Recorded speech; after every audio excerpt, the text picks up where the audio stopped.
Parole d'évêque.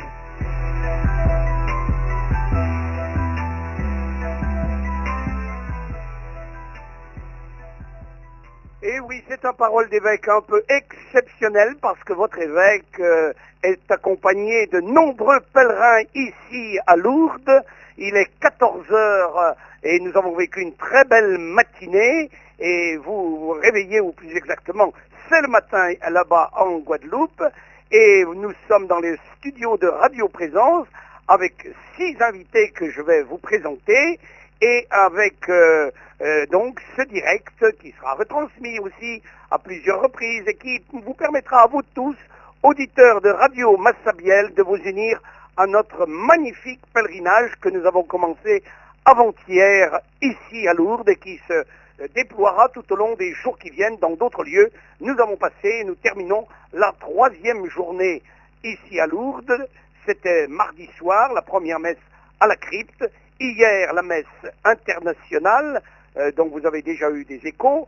Et enfin, ce matin, nous avons eu la messe à la grotte. Alors, c'est de cela que nous allons vous parler, en même temps que de ces célébrations, mais aussi des temps forts de notre pèlerinage, les temps d'enseignement, les temps de prière à la grotte de Massabielle. Et comme il est heureux que nous puissions vous associer, vous, là-bas en Guadeloupe, en incluant aussi les îles du Nord, puisqu'il y a un représentant de Saint-Barthélemy, et que nous soyons sur les ondes de Radio Massabielle, notre radio fondée justement en raison de l'église Massabielle à Pointe-à-Pitre. Alors je commence par présenter les invités. Il en est une qui est à côté de moi et que vous connaissez bien parce qu'elle participe à de nombreuses émissions. Marie-Lésiane Corneille, bonjour. Bonjour Monseigneur et surtout bonjour à vous auditeurs de Radio Massabielle. Aujourd'hui, ce n'est pas une femme de foi qui est présentée, mais bien ce que nous allons vivre, ce que nous avons déjà vécu et ce qui nous reste à vivre encore pour notre premier pèlerinage diocésain. Merci Marie-Lésiane. Alors vous avez fait allusion aux femmes de foi parce que c'est l'émission que vous animez. Voilà, c'est l'émission que j'anime depuis quelque temps et on est en train de récolter tout ce qui ferait une très bonne émission sur Bernadette, une femme de foi. Bien sûr. Ça sera pour une prochaine fois.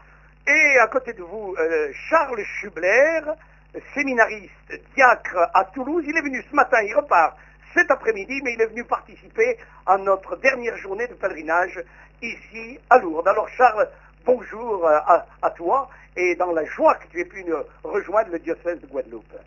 Bonjour Monseigneur, je profite pour dire bonjour au peuple guadeloupéen, bien bonjour à tous, sans bien content que je l'en prie par les basotes et en toujours ni force là et en Katien Béred. Merci Charles. Et puis nous continuons à côté de vous. Il y a donc Anne-Lise et Jean Gérion qui sont du Lamentin. Alors ils vont vous saluer aussi. Oui, bonjour, c'est Jean. Donc c'est ma première fois que je viens en pèlerinage à Lourdes et je suis très content d'y être. Et oui, bonjour, Anne-Lise qui vient pour la 2e fois et qui vit un autre pèlerinage par rapport au premier. Donc, je viens du Lamentin. Alors, est-ce que vous pourriez nous dire justement pourquoi c'est un autre pèlerinage? Vous l'avez dit tout à l'heure. Oui, parce qu'en fait, l'enseignement est différent et aussi, la première fois, on est plutôt un peu visite touristique, tandis que là, c'est un peu plus spirituel, voilà. Et un pèlerinage. C'est un pèlerinage. Et puis, à côté, donc le père Gilles Mavongou, prêtre du diocèse de Kinkala au Congo, qui est depuis 1 an en Guadeloupe, vicaire aux Abîmes, il est déjà venu, je crois, aussi à Lourdes. Alors Gilles, bonjour Monseigneur, bonjour auditeurs de Radio Massabielle. C'est plus d'une fois que je viens à Lourdes, mais cette fois-ci, je suis en train de vivre. En fait, j'ai lu Lourdes, mais maintenant je vis Lourdes parce que c'est un peu différent de ce que j'avais connu. Ce qui se passe maintenant, c'est très quelque chose d'exceptionnel pour moi. Et je pense bien qu'avec les enseignements que nous sommes en train de vivre, les sites que nous sommes en train de visiter, je vais voir et je suis en train de voir autrement Lourdes comme avant. Et enfin, pour terminer la présentation de nos invités, Irénée Ledé, qui est de Saint-Barthélemy, plus précisément de Lorient. Oui. En pensant aux îles du Nord et à nos auditeurs de Saint-Barth et de Saint-Martin. Oui, bonjour Monseigneur, bonjour Saint-Martin, bonjour Saint-Barth. Et donc il est évident que je sais qu'il y a beaucoup d'entre vous qui auraient souhaité être là aujourd'hui. C'est dommage parce que c'est quelque chose d'exceptionnel et j'espère que très très bientôt vous aurez l'occasion de vivre ce que nous sommes en train de vivre aujourd'hui. Alors, tout d'abord, il faut souligner que c'est la diversité du diocèse qui est ainsi manifestée par votre présence à vous, mais aussi dans notre pèlerinage, puisqu'on peut dire que la moitié, peut-être même davantage, des paroisses du diocèse sont représentées, et avec une délégation importante de Saint-Barth. Alors, dites le nombre simplement, vous êtes venu par Saint-Martin. Oui, donc la majorité des Saint-Barth sont les gréaux, parce que nous sommes à 12, et donc il y en a 6 gréaux. Sinon, il y en a quand même 2 brins, il y en a donc 4 lédés et 1 quétel. Voilà. Alors, vous qui êtes autour de cette table, dans ce plateau, sur ce plateau, eh bien, vous avez tous participé à déjà un pèlerinage, mais également, c'est une particularité en faisant une petite statistique. On peut dire que sur les 110 pèlerins, avec le père qui est venu hier nous parler pour présenter ce pèlerinage, c'est-à-dire qu'il y a la moitié qui venait pour la première fois en pèlerinage. Et donc, c'est une expérience forte. Mais je reviens justement parce que c'est un très beau témoignage que vous avez donné, Anne-Lise. Si vous pourriez revenir sur ce que vous aviez déjà fait un pèlerinage avec une congrégation religieuse, et là vous venez avec le diocèse.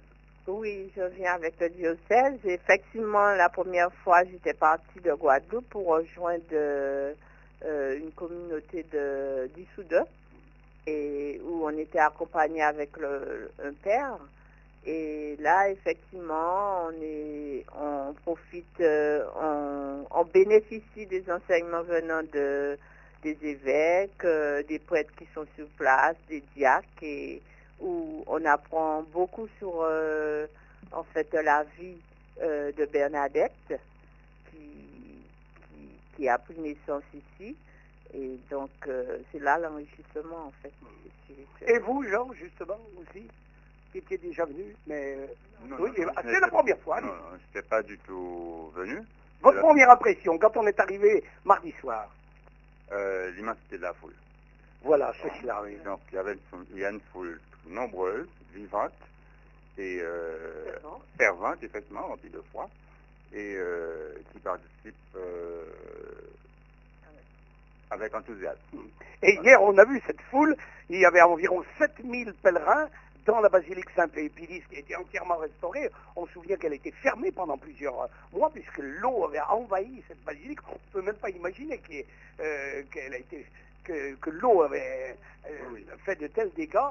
Et là, je disais au Saint-Barth, nous sommes aussi nombreux que toute l'île de Saint-Barth et que la plupart des paroisses du diocèse. Et c'est ça, c'est cette foule, comme vous l'avez dit, en plus fervente, n'est-ce pas, Marie-Lise? Ce que je ne dis pas, c'est la joie de vous administrer, je dirais, de voir le évêque présider. C'est une joie pour moi aussi. Très, très grande joie. Mais vous avez vu que les évêques accompagnent. Hier, il y avait, et ce matin encore, la messe était présidée par l'évêque de Nice. La prédication a été assurée en cette fête de Saint-Thomas par Monseigneur Barcy, l'archevêque de Monaco. Il y avait aussi l'évêque de Beauvais, il y avait l'évêque de Vintimille, et puis un évêque du Burkina Faso. Donc c'est aussi les évêques qui sont présents avec leur peuple. C'est l'Église, en fait. Et c'est l'Église. Et c'est ça, je crois, qui est très important, de voir toutes les nations. Et on est nombreux, des nations différentes, et on arrive à vivre une ferveur, à s'entendre, et une profondeur vraiment de ce que nous vivons. Je crois que c'est très important à souligner. Voilà. Et alors, je me tourne vers le Père Gilles, justement. La messe hier, messe internationale de 15 évêques, 150 prêtres et des milliers de fidèles. Merci Monseigneur, mais chaque fois qu'on célèbre, ça fait 5 fois que je concélèbre dans la basilique, mais je me rends compte que hier c'était un peu particulier. Autrement, c'était un peu particulier parce que c'est mon évêque, l'évêque du diocèse, qui a célébré avec tout ce qu'il nous a dit, tout ce qu'il a pu faire pour nous. Il a prié pour tout le monde et puis c'était quelque chose que j'ai vécu du fond de mon cœur et puis je me suis retrouvé hôte que les 5 premières fois que j'étais là. Alors en même temps, avec les langues qui sont sur l'écran, tout le monde peut suivre la parole de Dieu. Évidemment. Et puis alors, avec les intentions ou les différentes lectures qui sont faites en différentes langues. Voilà, peut-être c'est la richesse. Donc c'est un peu la Pentecôte. C'est la qui se vit Pentecôte qui s'est vue vraiment hier avec tout le monde. Alors il est vrai que ce pèlerinage à Lourdes a commencé, on a évoqué Bernadette, on va en parler maintenant, parce que Bernadette c'est bien sûr la privilégiée, on va dire, ou celle que le Seigneur a choisie par Marie, qui lui est apparue à 18 reprises en 1858, et on va revenir sur la très belle conférence que vous avez vu suivre ce matin sur le cadre de Bernadette, sur la journée du 11 février 1858, et dès la première année, les pèlerinages ont commencé avec les processions. C'est ce qui avait été demandé d'ailleurs par la Vierge Marie à Bernadette, et puis on a construit une église, puis on a reconstruit après de nombreuses églises. Il y a eu des grandes dates, il faut le souligner, le 50e anniversaire en 1908, il y a eu une autre date, 1958, le centenaire des apparitions, avec l'ouverture et la consécration de la basilique Saint-Pédis par le cardinal Roncalli, devenu quelques mois plus tard le pape Jean XXIII, Saint Jean XXIII, qui a été canonisé en même temps que Jean-Paul II. Les deux visites qu'a faites Jean-Paul II ici en 1983, en 2004, et puis on se souvient du 150e anniversaire des apparitions avec le pape Benoît XVI, qui est venu spécialement à Lourdes en 2008. Alors voilà quelques dates. Et puis il y a un phénomène, évidemment, de présence, d'abord bien sûr des Français, des Espagnols qui sont tout proches, des Italiens qui sont toujours très nombreux, mais aussi de tous les pays. Et quelle n'a pas été ma surprise hier, je vous le dis. Vous savez ma vie antérieure. En Océanie, je vois le groupe de Pontois, de Beauvais, donc l'Oise, et qu'est-ce que je vois? D'abord des Guadeloupéens. Alors ils étaient tellement heureux de nous rencontrer, puis je vois une religieuse. Alors j'ai dit, oh, celle-là, elle est de l'Océanie. Et elle est d'un pays dont vous n'avez peut-être même pas entendu parler, de Kiribati. C'est au centre du Pacifique, une toute petite île dans laquelle j'ai eu la joie d'aller. Alors je me dis, qu'est-ce que c'est beau. J'ai connu votre pays, des missionnaires qui sont allés, français qui sont allés dans votre île au XXe siècle, et vous êtes même maintenant missionnaire en France. Et c'est, comme vous l'avez très bien dit, l'Église. Alors maintenant, je voudrais peut-être revenir un peu sur aussi ce qui vous a marqué dans la conférence de ce matin donnée par un diacre sur la vie de Sainte Bernadette. Qui veut parler pour... Allez-y, peut-être... Juste deux mots là-dessus. Oui, Irénée. Ce qui m'a touché beaucoup, c'est de constater que la Vierge Marie s'est toujours apparue aux plus pauvres. Oui. Et les plus simples. Oui. Et donc tous ceux qui ont les gros moyens, tous ceux qui ont les facilités, eh bien, c'est pas eux qui a été choisi. C'était la plus pauvre.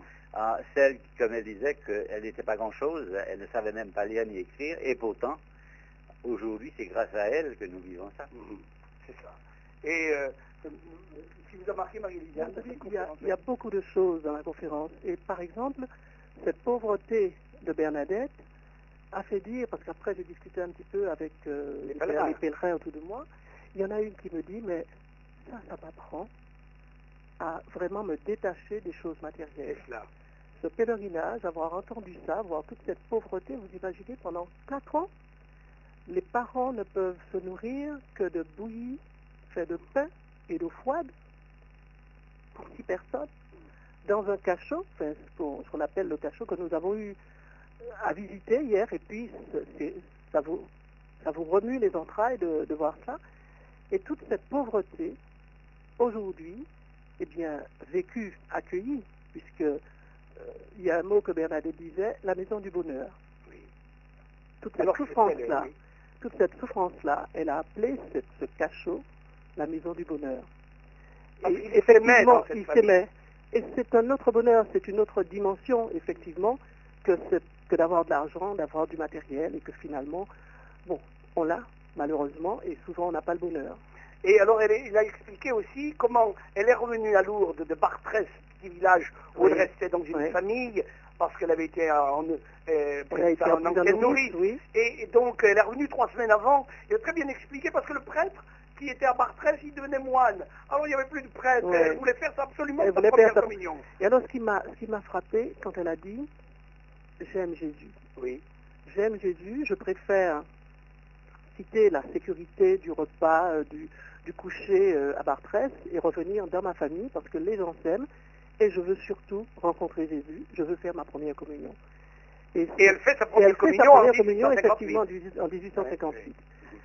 Et puis il y a aussi ce qu'il a dit par rapport à la boue. La boue, d'abord qu'elle a commencé à trouver, à manger, où la Vierge, dans l'une des apparitions, lui demande de manger, et qu'il a enlaidi, mais en fait toute cette boue, le symbole de cette boue, c'est le péché. Et il insiste pour dire que l'évêque du lieu, maintenant, demande qu'on puisse vraiment parler de cette boue, comme la boue de l'année dernière, Oui. les inondations, avec cette quantité de boue qu'il y a eu. D'ailleurs, quand on passe maintenant, on voit les images, et puis on dit, mais c'est impressionnant, toute cette boue qu'il y a eu l'année dernière. Et maintenant, bon, avec les donations faites par les fidèles, on a pu reconstruire, on a pu avoir quelque chose de propre. Je reviens donc à ce symbole de la boue, qui est le symbole du péché, et qui finalement était en train de signifier que dans notre monde, toute cette boue, toute cette violence, toutes ces guerres, tout ça a besoin d'être purifié. Et l'eau qui vient signe- purifier. Et l'eau qui vient après, parce que l'eau jaillit après tout ce grattage qu'elle a eu là où se trouvait la source, et l'eau qui vient pour tout purifier.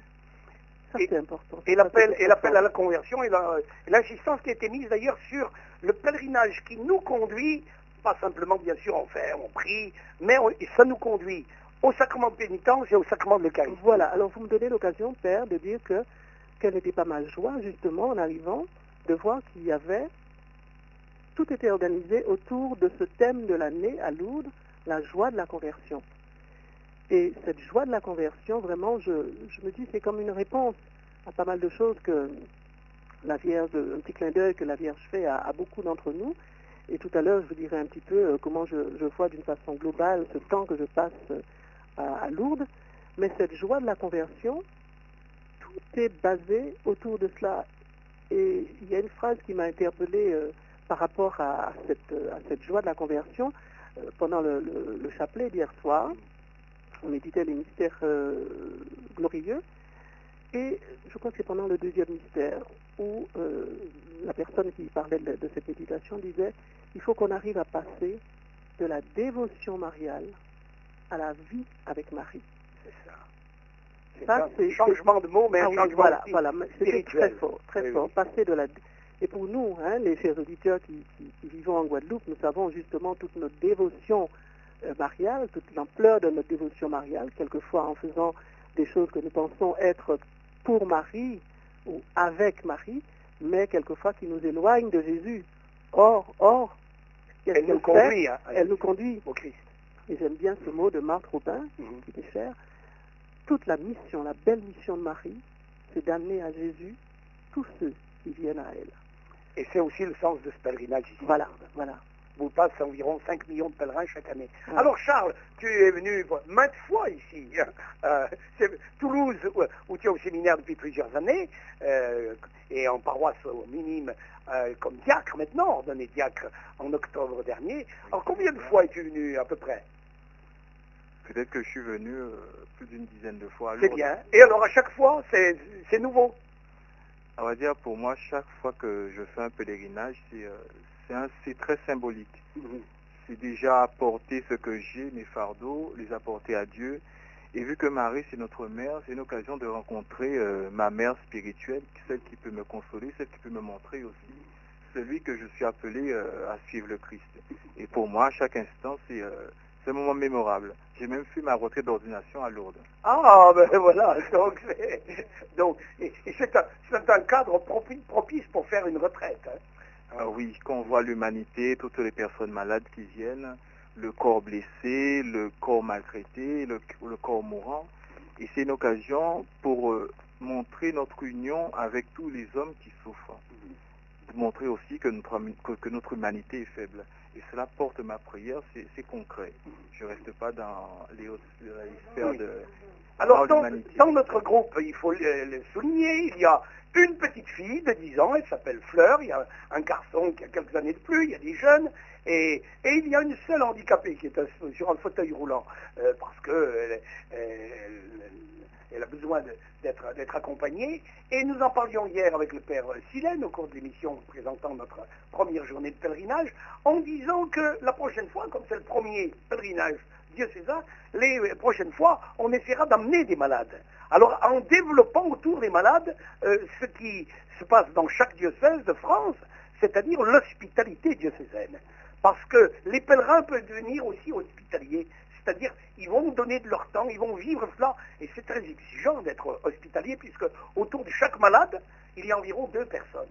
Alors j'étais avec l'évêque de Nice ce matin, qui m'expliquait qu'ils étaient 1300, c'est normal pour un grand diocèse comme Nice, mais il y a 100 malades et 200 membres de l'hospitalité. Alors nous, l'objectif, ce serait aussi de fonder, entre guillemets, une hospitalité diocésaine, parce que c'est toute une démarche aussi caritative, et c'est ça qui fait de Lourdes un lieu exceptionnel.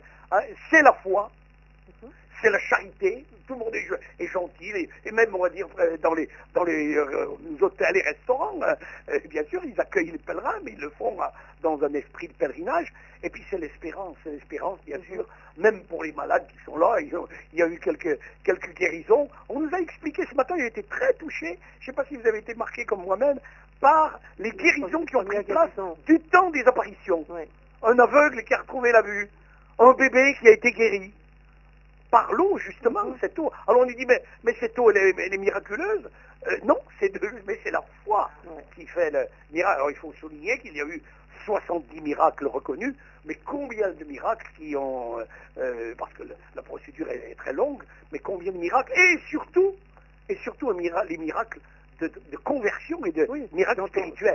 Je vous fais une confidence, là, à vous qui êtes sur le plateau ici à Lourdes, dans les studios de Radio Présence, et vous qui nous écoutez grâce à Radio Massabielle. J'ai découvert depuis 20 ans une femme exceptionnelle qui est devenue carmélite. Elle a même fondé le Carmel de Montmartre, et elle est morte au Carmel du Reposoir. C'était une femme, une Italienne extraordinaire. Il y a un monument dans les lacets au-dessus de la grotte où on voit quelqu'un qui est guéri, et elle a fait mettre avec une inscription: il est plus important de retrouver la foi que la vue. Parce qu'elle avait retrouvé la foi, elle s'est convertie et elle est devenue religieuse, alors qu'elle était mariée, elle avait des enfants, elle avait une vie antérieure un petit peu mouvementée. Et voilà, les miracles de conversion. Oui. Alors c'est ça aussi qui nous frappe beaucoup. Alors maintenant, vous allez parler peut-être de différents moments que vous avez vécus. Je me tourne vers vous, Irénée, peut-être un des moments forts de notre pèlerinage ici à Lourdes. Je vais parler aussi un petit peu du groupe, puisque de toute façon, je fais un petit peu le porte-parole, puisque je les ai questionnés encore ce matin, comment ils ont vécu. Alors évidemment, chacun a quelque chose de différent à dire, que c'est différent que s'ils étaient venus comme ça, seuls, et qu'ils ne faisaient pas partie de tout le pèlerinage, que les instructions données hier et encore aujourd'hui, ça enrichit beaucoup leur vie en tant que spirituel catholique. Maintenant, ils arrivent, c'est plus facile pour comprendre quand on parle de Bernadette, quand on parle de l'autre, quand on parle de différentes choses, et donc ils se sentent enrichis, ils voient un petit peu, disons, aller à la messe différemment. Et j'espère et je souhaite que peut-être bientôt, ou peut-être l'année prochaine, si on arrive à aller dans les Terres Saintes, ça pourrait encore enrichir beaucoup, en particulier les Saint-Barth qui sont en besoin certainement, et je suis sûr qu'il y aura un groupe important qui serait prêt à aller pour vivre ça, parce qu'une fois qu'on a vécu quelque chose comme l'autre, comme aujourd'hui, comme cette semaine, et pendant tout le séjour, eh bien, je pense que quand on retourne chez soi, on ne voit plus les choses de la même façon. On disait, dans le service des pèlerinages du diocèse de Pontoise, on mettait ça en exergue. Les pèlerinages, on en revient toujours différents. Ou bien on pense à ce passage d'évangile que vous connaissez, c'est le retour des mages après avoir adoré Jésus, l'épiphanie. et ils revinrent chez eux par un chemin différent. Eh bien, on revient nous aussi par un chemin différent parce qu'on a fait un chemin de conversion. Je pense à l'une d'entre nous que j'ai interrogée tout à l'heure. Là, elle me dit, on n'y pense pas, mais un pèlerinage, ça ne se termine pas comme ça. Il faut parler de l'engagement. Quand on revient, qu'est-ce qu'on fait de tout ce qu'on a appris, de tout ce avec quoi on a fait ces journées-là?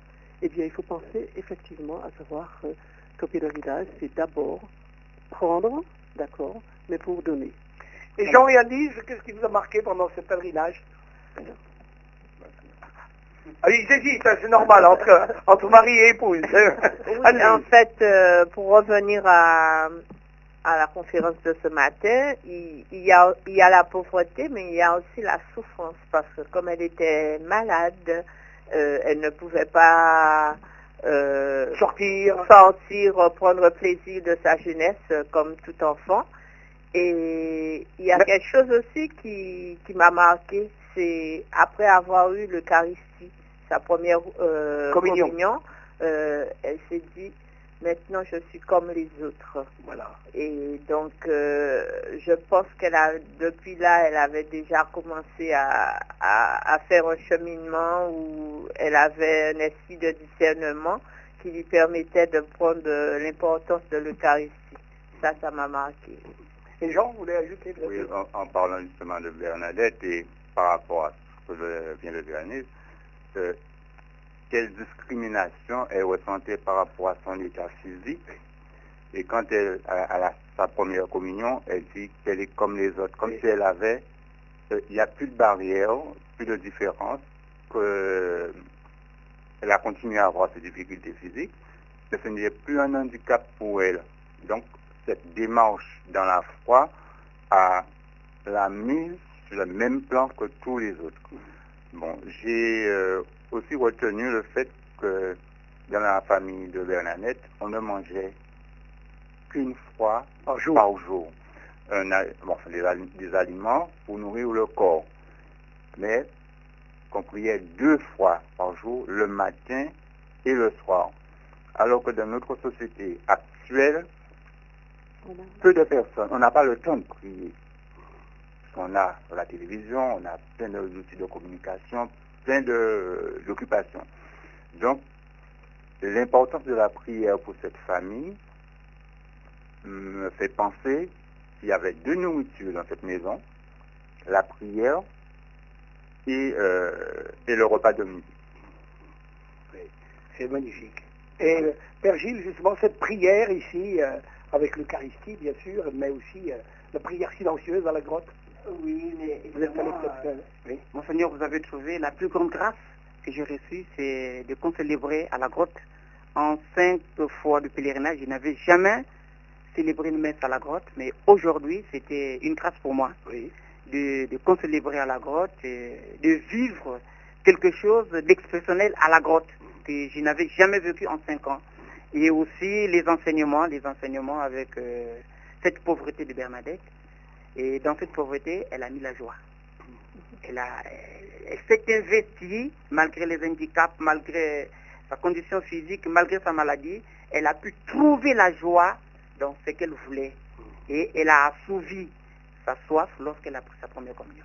Ça, c'était vraiment quelque chose de particulier. Alors la prière, eh bien, ce sera cet après-midi, le chemin de croix, dans peu de temps, sur la colline des Espelugues, il fait 1,5 km, mais il y a aussi un autre chemin de croix pour les personnes malades et handicapées, qui est très moderne, qui est très très beau, qui est au bout des sanctuaires.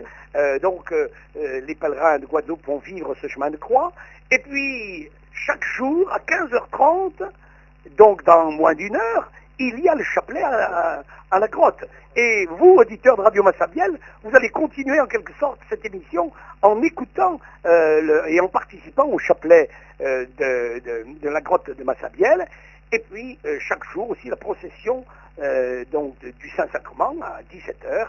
Et enfin, chaque jour, la procession au flambeau. Alors, vos impressions, Jean, première procession au flambeau hier soir. J'ai trouvé que c'était magnifique et vu la foule en marche que j'ai pu voir et puis la ferveur qu'il y avait, j'ai trouvé que c'était très intéressant et très porteur. L'engagement des jeunes. Ouais. L'engagement des jeunes, tous ces jeunes qui sont là au service pour l'organisation, des milliers de personnes, et avec eux, on peut faire, dans ma tête, c'était comme un bal silencieux des pèlerins. La façon dont tout le chapelet s'est fait, on est arrivé devant l'esplanade, et ce sont les jeunes qui, par leur présence, pouvaient permettre effectivement de faire cette... comment on pourrait appeler ça, mise en place. Une organisation mais vraiment bien. Oui. Et puis après, c'était profond. Ce chapelet dit devant l'esplanade. C'est pas la première fois, mais je l'ai vécu vraiment autrement. Alors justement, je vous disais tout à l'heure en quoi Lourdes est différent pour moi cette année, parce que la joie de la conversion. La conversion, moi tout de suite, j'avais la chance aussi, il n'y a pas longtemps, d'entendre un enseignement où on parlait de la présence. La conversion, en fait, c'est se tourner vers ce Christ qui nous aime. Et se tourner vers ce face-à-face, cette présence à la présence, curieusement, j'ai eu l'impression de le vivre, même dans cette multitude-là, de vraiment le vivre bien pendant ces 2 jours. C'était comme une catéchèse, comme une mini-retraite que j'ai vécue en 3 jours. Enfin, aujourd'hui, oui, ça fait le 3e jour. Et quand on parle de présence, on dit une présence qui peut être sous au moins 3 formes. La parole et aussi la prière. Quand on fait le chapelet, cette répétition de la parole, c'est vraiment quelque chose de très profond. Donc Jésus est présent là.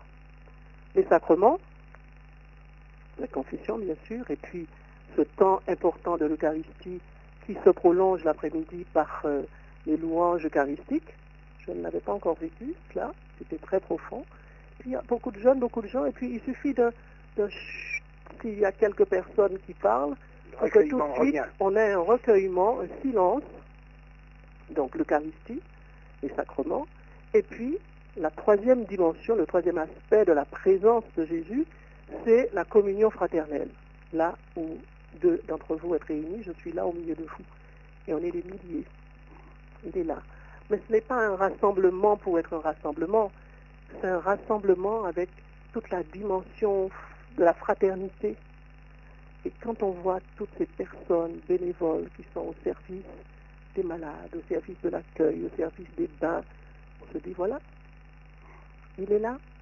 Et ces 3 dimensions, ces 3 modalités de la présence de Jésus parmi nous, écoutez, pendant 2 jours, 3 jours, si on peut le vivre là, dans ce petit coin de terre des Pyrénées, eh bien, je pense que le pèlerinage a rempli sa fonction, sa mission. On pourrait rester davantage, mais on doit déjà partir demain, on va vous présenter. On doit déjà partir, et pour faire le lien avec Bernadette, on va partir demain, je crois. Oui, demain matin, oui, pour aller à Aix-en-Provence. Voilà.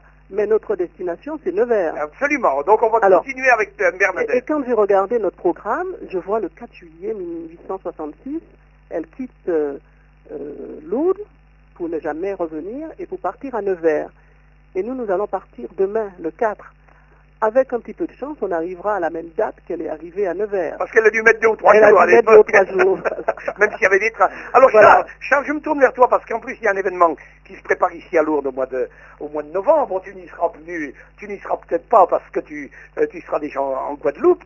C'est-à-dire les séminaristes qui vont se réunir ici après l'assemblée des évêques. Et toi, comme séminariste maintenant, diacre, tu es venu pour une journée, c'est très court. Mais les autres pèlerinages que tu as fait, comment tu les as vécus et ce qui t'a marqué dans ces pèlerinages que tu as pu vivre. Tu l'as déjà dit, mais le redire encore. Bon, ce qui m'a marqué, c'est que j'ai connu Lourdes via Internet. Et le fait d'y aller pour la première fois, c'est vrai que j'ai été assez chamboulé de sentir une ambiance assez particulière. Et en tant que séminariste, vu qu'en tant que séminariste nous sommes frères, on vivait une dimension fraternelle. Et c'est entre séminaristes qu'on décidait lors de nos journées de désert de partir ensemble, d'organiser le covoiturage et de passer une journée à Lourdes. Donc c'est une dimension particulière, une dimension fraternelle. Et faire ta retraite, comme tu l'as dit, ici même à Lourdes. Ah oui. Et il faut dire d'ailleurs qu'il y a des séminaristes qui viennent pendant l'été, ou même des jeunes prêtres qui viennent pour participer au ministère, notamment de la confession. Alors il faut souligner justement qu'il y a ce rassemblement des séminaristes. C'est une belle initiative. Il y en a déjà eu un, je crois, il y a près de 15 ans. Mais là, donc, il y aura des centaines et des centaines de séminaristes, dont des Guadeloupéens, qui seront ici au mois de novembre pour ce pèlerinage des séminaristes dont on entendra parler. Mais toi, tu vas rentrer très prochainement, le mois prochain. Alors, il faut souligner que Charles est originaire de Sainte-Anne et qu'il est au séminaire depuis de nombreuses années, qu'il a été en stage pastoral à la paroisse du Rézé et ordonné diacre à la paroisse où il est actuellement encore pour quelques jours, avant les camps d'été avec les scouts, je crois, et puis il faut refaire les bagages et revenir au pays. Oui, je suis en train d'organiser un camp que je vais diriger au mois de juillet avec 3 tribus de scouts qui comptent environ une quarantaine de personnes. Et on essaiera de vivre le scoutisme selon ses fondamentaux. Merci. Alors, pour conclure, on voudrait rester encore davantage, mais nous allons continuer notre pèlerinage, et cet après-midi, c'est-à-dire aujourd'hui, mais aussi dans les jours qui viennent. Alors, vient d'être mentionné Aix-en-Provence, où nous sommes demain soir. Pourquoi? Parce que nous allons là où est enterré Monseigneur Forcade, qui a été le 2e évêque de Guadeloupe, évêque à Nevers et archevêque de Aix-en-Provence. C'est là qu'il est mort en 1885. Et cet évêque est assez exceptionnel parce qu'il a eu un itinéraire qui l'a conduit d'abord en Asie, puis aux Antilles, et enfin à Nevers. Et quand, comme vous l'avez évoqué, Marie-Lisiane, la jeune Bernadette, elle a 22 ans, elle a appris à lire, à écrire, et elle veut devenir religieuse. Alors il y a même eu une rencontre de Monseigneur Forcade avec cette jeune fille pour l'inviter à devenir religieuse, puis c'est très compliqué parce que elle était pauvre, elle n'avait pas de dot, et puis elle a dit « je suis une bonne à rien », vous voyez son humilité.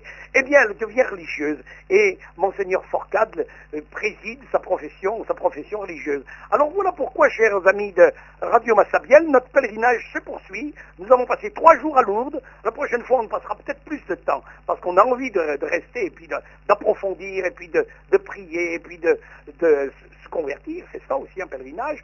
Alors nous continuons à Aix-en-Provence. Dimanche, nous sommes à La Salette, Notre-Dame de la Salette, dans les Alpes. Alors on passe des Pyrénées aux Alpes. Et puis lundi, nous continuons sur la route. On ne peut pas ne pas s'arrêter à Ars, le curé d'Ars, le patron des prêtres, des curés. Et ensuite, nous arrivons pour 2 jours à Paray-le-Monial, où nous retrouverons les sessions d'été organisées par la communauté de l'Emmanuel dans la cité du cœur de Jésus, en découvrant une figure, Sainte Marguerite Marie Alacoque, qui a eu le privilège des apparitions du Sacré-Cœur, des 3 révélations qui lui ont été faites à Paray-le-Monial. Et enfin, comme vous venez de le dire, nous terminons à Nevers, c'est-à-dire jeudi prochain, dans une semaine précisément, nous serons à Nevers où nous terminerons notre pèlerinage, là où repose Sainte Bernadette. Alors c'est un beau circuit que nous avons fait. Je vous remercie de votre présence. Nous terminons dans la prière, tout simplement en chantant un des Ave Maria de Lourdes et en associant ainsi tous les auditeurs qui vont poursuivre leur prière, et notamment dans quelques instants par la prière du rosaire qui est diffusée sur les ondes de Radio Massabielle. Ensemble, chantons. Vierge sainte, Dieu t'a choisi depuis toute éternité pour nous donner ton Fils bien-aimé, pleine de grâce nous te louons. Ave, Ave, Ave Maria. Par ta foi et par ton amour, ô servante du Seigneur, tu participes à l'œuvre de Dieu, pleine de grâce nous te louons. Ave, Ave, Ave Maria. Notre-Dame de Lourdes, priez pour nous. Notre-Dame de Guadeloupe, Priez pour nous. Sainte Bernadette, Priez pour nous. et que Dieu Tout-Puissant nous bénisse et qu'il nous garde au nom du Père et du Fils et du Saint-Esprit. Amen. Nous avons appris aussi l'importance du signe de la croix, d'un beau signe de la croix. Faire un signe de la croix, c'est déjà beaucoup. C'est ce signe de la croix par lequel nous terminons cette émission. Bonne journée à vous tous, là-bas, en Guadeloupe, et à très bientôt. Merci à Gilles qui a mis en onde avec un autre technicien cette émission, et puis à Michel et à Patrice là-bas à Radio Massabielle.